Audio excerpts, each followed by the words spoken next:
আসসালামু আলাইকুম। কি অবস্থা? ওমানে যারা আছেন তাদের জন্য একটা সুখবর। খবরটা হইলো এইটা যে নতুন বছরে তো একটা কানুন হয়েছে। কানুনটা হইলো কি, আপনি যে আরবাবের নফর, ঠিক আছে নি? এই আরবাবের নফর ওই একটা কার্ড বানাইতে হইব। কি কার্ড? Bank card. একটা ব্যাংক কার্ড লাগবো। ওই ব্যাংক কার্ডের মাধ্যমে আপনার স্যালারি আদান প্রদান দেখাইতে হইব, অর্থাৎ গভর্নমেন্টের ট্যাক্স সম্পূর্ণ দেখাইতে হইব।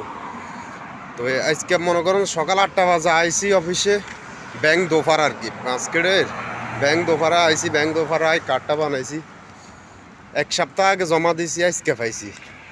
তাহলে প্রচণ্ড ভিড় আর সিরিয়াল হইলেও বেশি। এখন মূল কথায় আসি আমরা।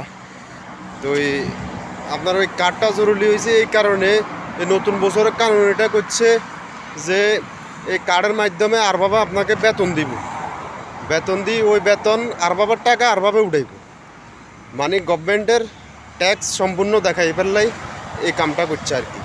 অর্থাৎ আরভাবে এই কার্ডের মধ্যে টাকা ডাইলব, আরভাবে সিস্টেম আর কি কানুনের।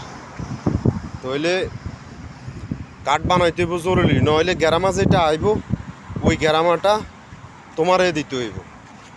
এই কারণে যারা এখনও বানাও নেই, ব্যাংক মাস্কেটে বানাও আর ব্যাংক দোপারে বানাও, যে কোনো একটা তো হইলেই হইব। তোমার ব্যাংক কার্ড থাকাটা এখন জরুরি হয়ে গেছে।